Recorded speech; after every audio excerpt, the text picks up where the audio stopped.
buồn vui ngày đó theo anh giữa trời sương.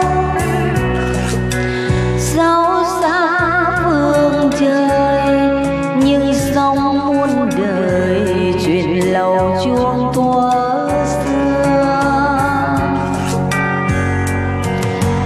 Và từng đêm anh chắp hai tay xin cho tình yêu đó thắm nhuần trong tay Chúa ban ơn.